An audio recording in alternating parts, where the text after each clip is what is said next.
welcome back. Welcome back to the Deep Dive. It's great to be back. It really is. We're genuinely, super thrilled you're tuning in again. Feels like catching up. And we've got some really cool stuff today. Absolutely. The digital world, it just keeps changing, doesn't it? Yeah. Always something new to unpack, especially around how we connect. Or try to. Totally. And hey, if you're kind of new here, or maybe you missed an episode and we're thinking, oh, I should go back and listen. That was a good time. Exactly. Some of our past deep dives really flow into what we're talking about today. Digital well-being, online stuff, it connects. It really does build on itself. Now look, What? we're not going to twist your arm or anything, but imagine missing the next chat. It'd be like showing up late to the sleepover and everyone's already shared the best snacks.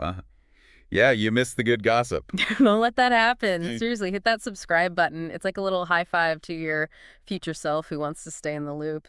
We're basically begging, but, in a fun way. Consider it unlocking bonus brain fuel. Okay. Let's get real for a second. Real talk, late night sleepover style. You know how sometimes you're scrolling. Oh, yeah. The doom scroll. Right, and you've seen, hundreds of posts, but you actually feel kind of more alone afterwards? Mm-hmm. Less connected, paradoxically. Exactly that. So tonight, we're diving into something that feels like, well, maybe an antidote. This idea of a social renaissance online. Ooh, I like the sound of that. Right. It's basically about finding and, building those online spots, those communities that genuinely help with loneliness, real belonging. Okay. So moving past the superficial stuff. Yes. Oh, yeah. Think of this as your friendly guide to making your digital life feel a bit more meaningful. Less noise, more connection. It's definitely needed. Moving beyond just those quick likes or fleeting comments. Really seeking out spaces where you can, actually connect. Yeah. With people who get you. Exactly. And for this deep dive, we've been looking at some really insightful stuff on this whole social renaissance thing, especially what's driving Gen Z towards more authentic online communities. Right, because their experience is shaping so much of the online landscape now. Totally. It's not just about being online anymore, is it? It's about finding ways to actually thrive there. Yeah, well, it's fascinating looking at some of the research. Mm-hmm. There's this subtle shift. We've talked loads about the downsides, right? Yeah. The highlight reels, the pressure. The pressure, yeah. But it seems like there's this growing awareness, especially with younger folks, that they need something more real. Yeah. They're actively looking for. They're searching for online places that, value being genuine, shared purpose, actual connection. It's like we all kind of realize that having, 1,000 followers doesn't magically cure loneliness. Shocker. Right? Totally. This social renaissance thing, from what we've read, it points to this real hunger, almost, for something more substantive online.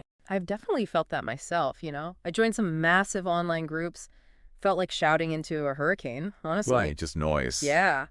Then I found this tiny little community, super specific niche interest, and wow, the difference in just feeling seen night and day. Did you see that reflected in the stuff you looked at? Oh, absolutely. If you look at studies on how these communities form, quality is way more important than just sheer numbers. Okay, yeah. The sources we dug into, they really emphasize that Gen Z, especially, is pretty smart about where they spend their online time. They're not just scrolling passively. Right, they're choosing. Exactly.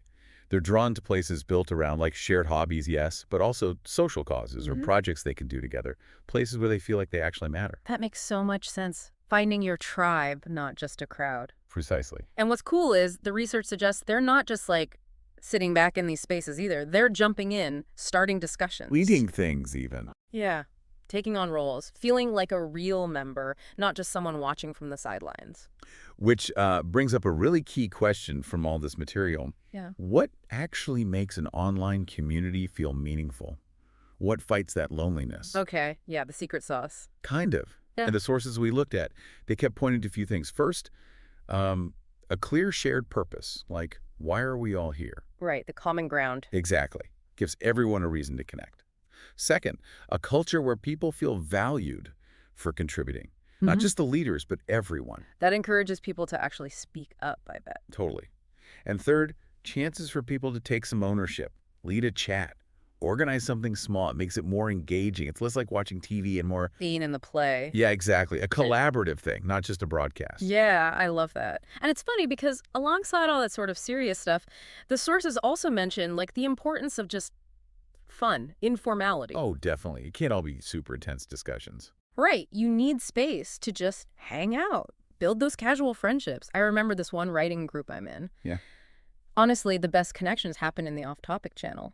Sharing memes, talking about our terrible days. That's critical. Yeah. That informal stuff builds trust. It builds rapport. Yeah. That's often where the real bonding happens. You might join because you both love, I don't know, vintage sci-fi, Uh-huh. but you stay because you laughed together about something totally random or you shared a bad day. That's what turns a group into like a real community. Okay. Uh, So we kind of get the vibe of what makes these places good, but the million-dollar question, how do you find them?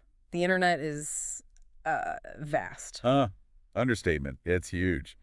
But the resources we looked at had some practical tips. It's not just about like searching Facebook for a hiking group. Right. Gotta be smarter. And more targeted, more intentional. Like if you love, say, urban gardening, don't just join a giant gardening fans group. Too broad. Probably. Look for smaller forums, maybe a Discord server specifically about like balcony gardening in your city or zero-waste gardening techniques.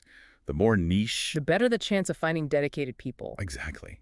It's like fishing in the right pond, not just casting a huge net in the ocean. That's a good analogy.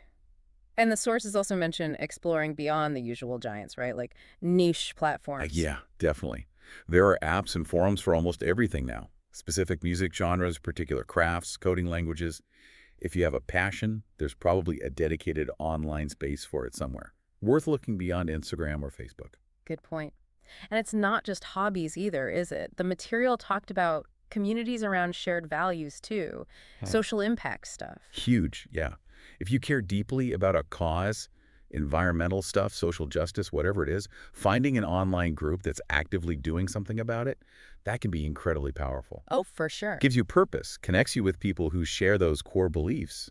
It fights that feeling of helplessness you sometimes get. Absolutely, I've seen that. Being part of something bigger than yourself, taking action together, that's a strong bond. Which naturally leads to the next crucial bit, participation. You can find the perfect group, but if you just lurk. Yeah, you got to jump in. Don't just Yeah. be a ghost in the machine. Exactly. The insights we gathered had some good tips here too, like initiate conversations, ask real questions, open-ended ones that get people thinking. Not just cool post. Right. Share your own perspective, your experiences related to the topic, contribute something. And maybe even volunteer, like help out with stuff. That's a great one. Offering to help organize a virtual event, moderate a chat for an hour, even just sharing useful links. It makes you feel more invested. Builds connection. Yeah. Yeah, and offering value just generally. Being helpful, encouraging. Practicing online kindness. Sounds basic, but It makes a huge difference. Being a positive force changes the whole vibe. For you and for everyone else. and remember the fun stuff too. Jump into those off-topic chats sometimes. Share a laugh. Let people see a bit of the real you. That's the glue. Okay, this is super important, and the sources touched on it. How do you know if a space is actually healthy versus, maybe kind of toxic? Any warning signs? Or green flags? Yes, vital. You need to protect your energy online.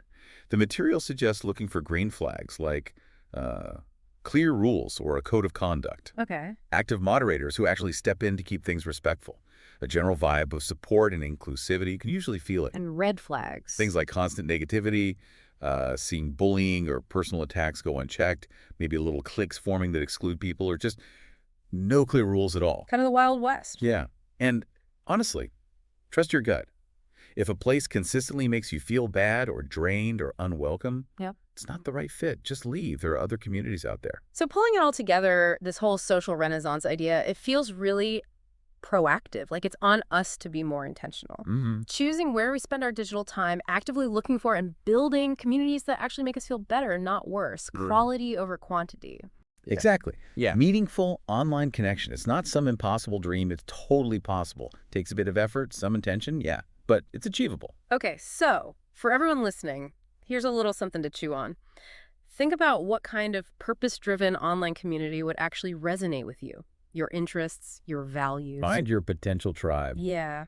And maybe this week, try to find one. Or if you're already in one that feels promising, find one small way to engage a bit more deeply. Contribute something new. That's a great actionable challenge. Put it into practice. And hey, we genuinely want to hear about the good places you find. or the ones you already love. Yeah, share them. Drop a comment. Connect with us wherever you do. Let's help each other build this thing, this social renaissance. Let's build it together, one real connection at a time.